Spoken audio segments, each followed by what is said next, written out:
Solo TV kanalı soңку жаңылыктар менен тааныштырат.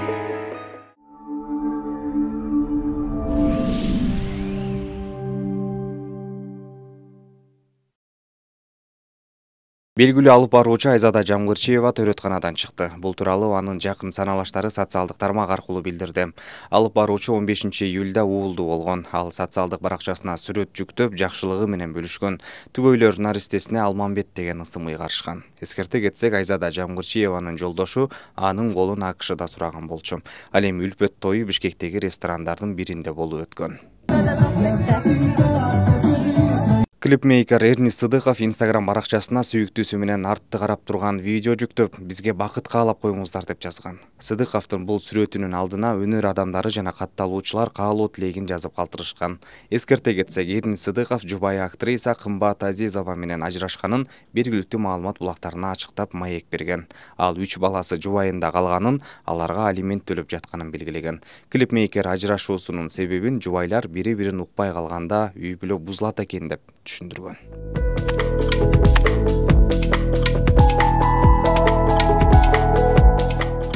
Ырчы Гүлназ Чыныбек кызы апасына алтын комплект белек кылды. Бул тууралуу ал интернет баракчасына видео жүктөп төмөнкүдөй билдирүү калтырган.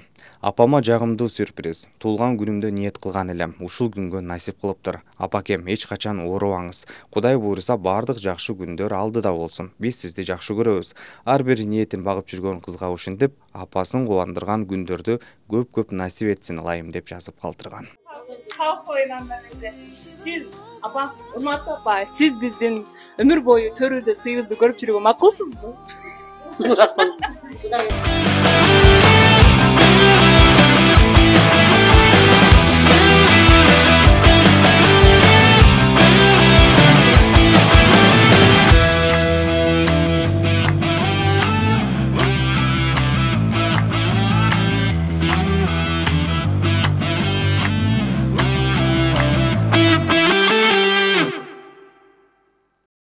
Жебе тобунун ырчысы Самат Муратбекович жубайына машина белек кылды. Муратбеков уулуна тушоо той өткөрүп, ага жакындарын жана шоу чөйрөсүндөгү досторун чакырган. Кеченин жүрүшүндө ырчы жубайына машина белек кылган. Бул кечедеги белектер муну менен токтоп калган жок. Ырчынын өзүнө жакын досу Бектур Шашеналиев Умрага барууга сертификат тапшырды.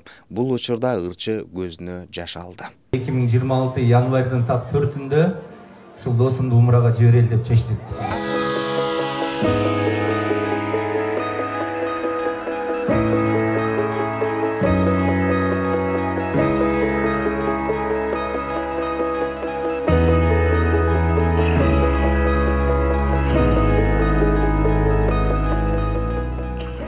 Ушул жылдын 20-22 июль күндөрү Ысык көл эл аралык эстрадалык музыка аткаруучуларынын Мейкин Азия фестивали өтөт. Фестивалга дүйнөнүн 25тен ашык мамлекеттеринин өкүлдөрү, таланттуу жаш эстрада ырчылары катышат. Ар бир сынак Кыргызстандын жана чет өлкөлүк белгилүү жылдыздардын катышуусунда концерттер менен коштолот.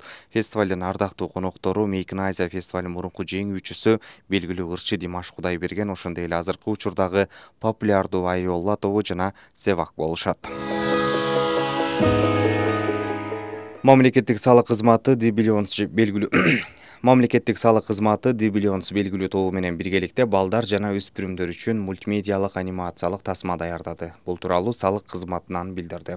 Тасманын максаты келечек муунга мекенди сүйүүнү, ар бир жарандын өз өлкөсүнүн өнүгүшүнө кошкон салымынын маанисин жөнөкөй жана кызыктуу жол менен түшүндүрүү болуп саналат.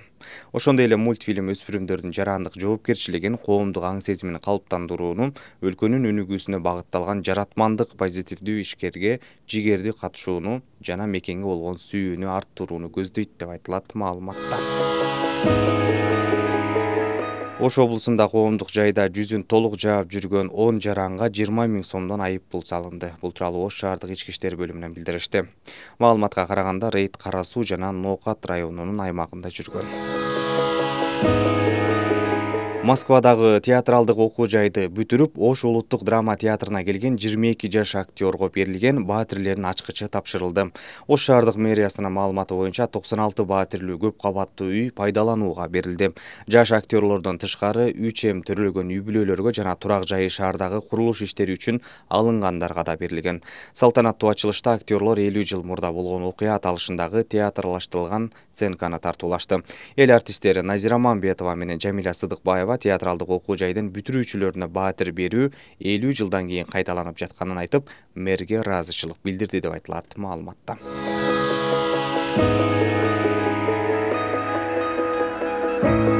Казакстандын Жетису облусунда 32 жаштагы Айзат Жуманова 2 жаштагы кызынын көзүнчө мыкаачылык менен өлтүрүлгөн. Каргашалуу окуя 22 июнь күнү Ак Суу районунун Баласаз айылында болгон. Бул тууралуу Орда Кейзи сайты жазды. Келиндин жакындары анын өлүмүнө жолдошу күнөөлүү экенин айтып чыгышты. Алардын айтымында жолдошу аялын атка байлап сүйрөткөн, ошондой эле узак убакыт сабаган соң ооруканага алып барган. Дарыгерлерге 2-кабаттан кулап кеткенин айткан. Полиция 106-берени ден соолукка атайлап оор залал келтирүү менен кылмыш ишин козгогон, шектүү кармалып камакка алынган.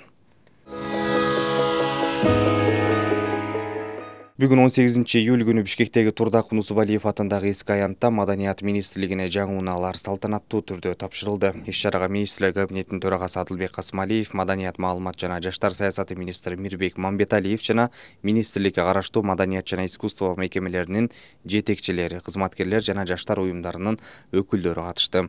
Тапшырылган унаалар маданий иш-чараларды, фестивалдарды жана жаштар саясатын өнүктүрүүгө багытталган иштердин натыйжалуулугун жогорулатуу үчүн пайдаланылат. Ошондой эле автобустар аймактарда логистиканы жакшыртып, маданий жана жаштар демилгелерин ыкчам ишке ашырууга жана түзүлгөн кырдаалдарга өз учурунда жооп кайтарууга мүмкүндүк берет деп айтылат маалыматта. Поворот хороший. Радиус поворота очень хороший.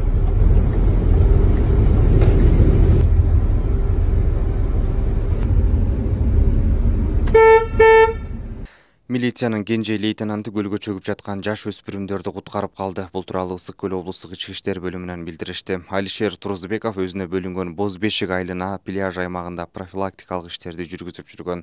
Учурда көлдөн болжол менен 30-40 метр алыстыкта жаш өспүрүмдөрдүн чөгүп жатканын байкап калган. Милициянын кызматкери дароо аракет жасап сууга секирип 2 баланы өз күчү менен аман алып чыккан. Калган 3 өспүрүмдү ошол учурда эс алып жүргөн жарандар менен биргеликте куткарып калышкан. Текшерүү иштеринин жүрүшүндө аталган пляжда суу алдындагы кооптуу жар тууралуу эскертүү белгиси жок экени аныкталган. Сууну 1 метрдей тереңдиктен күтүүсүз тереңдеп кеткен жери аныкталган. Куткарылган жаш өспүрүмдөр Каракол шаарынын 13-14 жаштагы тургундары болгон. Алар ата-энелери менен эс алууда жүрүшкөн. Кыргыз мамлекеттик цирки жаныбарларды сатыкка койду. Бул тууралуу Эркин Тоо гезитине жарыяланды. Ал жерде себеби түшүндүрүлгөн эмес. Сатыкка коюлган жаныбарлар 2 төө, ар биринин баасы 90 000 сомдон, 4 жаштагы 2 топоз баасы 35 000 сомдон, 8 жаштагы эчки 20 000 сом, 9 жаштагы чүткөр 50 000 сом, 5 жаштагы енот 50 000 сом, 5-6 жаштагы 4 мышык ар бири 10 000 сомдон. Бишкек жылуулук электро борборунда 300 метр бийиктиктеги станциянын эң бийик түтүктөрүн сырдоо жана жарыктандыруу боюнча масштабтуу иштер башталды. Бул тууралуу мэриядан билдирди. Мындай бийик объектилерде иштерди жүргүзүү адистештирилген техниканы, өнөр жай, альпинизмди жана датка каршы материалдарды колдонууну талап кылат. Мындай бийиктиктерде түтүктөрдү жуу жана сырдоо, жарык берүү боюнча толук масштабтуу иштер жылуулук электро борбору ишке киргизилгенден бери биринчи жолу жүргүзүлүүдө. Сырдоо эстетикалык функцияны эмес, маанилүү техникалык милдетти да аткарат. Металл конструкцияларын даттан коргоп жана объекттин иштөө мөөнөтүн узартат. Иштер бардык эмгекти коргоо, коопсуздук техникасы жана экологиялык талаптарды сактоо менен жүргүзүлөт деп айтылат маалыматта.